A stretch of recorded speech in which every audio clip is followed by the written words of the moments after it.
Müslümanların bir kısmının savunduğu temel şey şu oldu. Bu hukuksuzluğu bunlar da yaptı. Tamam da Allah'ın Resulü'nün çizdiği bir perspektif var. Yani düşmanın silahıyla silahlanabilirsin ama düşmanın yaptığı... İslamiyet istikrar dinidir. Ve sürekli istikrarlı olmayı gerektirir ve en önemlisi de nedir? İslam istikamettir. Aslında önemli bir başlık. Hakikaten niye çok önemli bir başlık? Şimdi hepimizin nereye kadar sınırlar sorusunu tekrar gündeme getirip bununla birlikte bir mücadele meselesi. Çünkü gerek FETÖ'de olsun, gerek belki somut öneriler üzerinden biraz daha tarihsel perspektife çok takılmadan gerçekten ne yapabiliriz sorusunu sormamız lazım.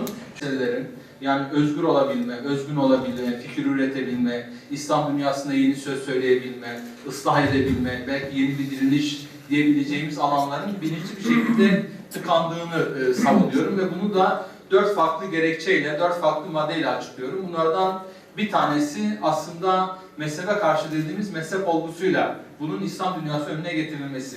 İkincisi bunun coğrafyaya karşı bir coğrafyayla sınırlarımıza getirilmesi. Yani işte bugün Suriye'de, Irak'ta gördüğümüz yapay sınırları, Sudan'ın bölünmesi, Somali meselesi, Kenya meselesi, Cezayir-Fas arasındaki Batı Sahara meselesi çoğaltabiliriz bunları. Üçüncüsü de ılımlı İslam, radikal İslam diye uydurdukları yeni bir tanımlama üzerine Müslümanların bir tercihe zorlanması ve bu tercihle birlikte Müslümanların sekülerleştirilmesi. Dördüncüsü de ırka karşı ırk dediğimiz, yani sonuçta biz bir ümmetiz ama bazı yerlerde Türk Kürt'ten üstün, bazen Kürt Türk'ten üstün, Arap Acem'den üstün, Peştun bilmem neden üstün ve bu kavgalarla birlikte aslında bizim yeni bir şey üretemememiz noktasında bir iç çatışmaya doğru sürüklenmemiz.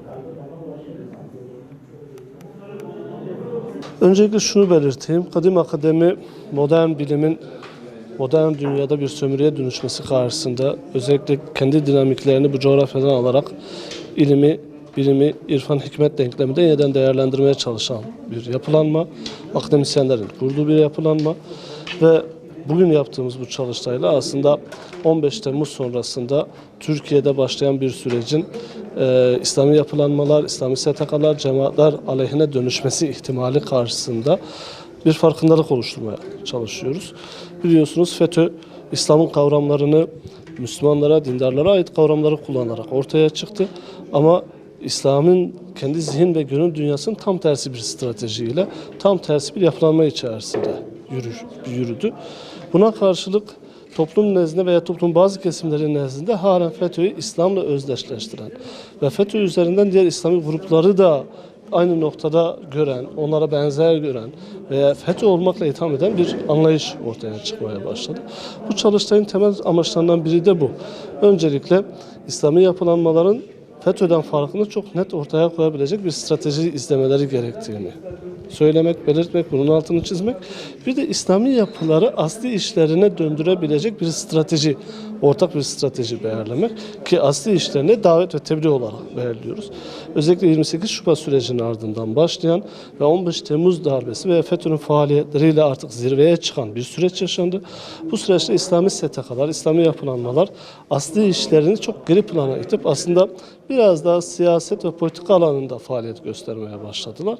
Ama bütün İslami yapılar neredeyse ortaya çıktı ve kendilerini tanımladıkları, kendilerine asli vazife olarak edindikleri temel unsur İslam'ın çok genel bir kaidesi olan emri bil maruf ve nehy anil münker kanunuydu. Ama bunun yerine daha farklı alanlarda çalışmalar ortaya çıkmaya başladı. Biraz da bu asli görevlerini İslami STK'lara hatırlatmaya yönelik bir çalıştay olarak planladık. Ama en temel şey belki de İslam toplumunun ortaya çıktığı cami. Belki de bunun üzerinde yoğunlaşmak gerekiyor. Müslümanların, İslami yapılanmaların faaliyet alanlarının merkezi olarak tekrar camiyi seçmeleri ve cami üzerine yoğunlaşmaları gerekiyor. Cami, Müslümanların sadece 5 vakit namaz kılıp çıktı, sonra boş bıraktığı alanlar değildir. Müslümanın hayatının neredeyse baştan sona kadar şekillendiği alanlardır. Ve ne kadar ibadet etmek için kurulmuşsa aynı zamanda o kadar da eğitim için kurulmuş yapılardır. Dolayısıyla camileri her şeyden önce yeniden bir eğitim merkezine dönüştürmek gerekiyor. yeniden toplumsal yapının, toplumsal uzlaşının, toplumsal barışın merkezi haline getirmek gerekiyor. Ve öncelikli olarak da camilere böyle bir bakışın oluşturulması, ardından bu bakışa yönelik pratik işlevsel bir rolün de kazandırılması lazım.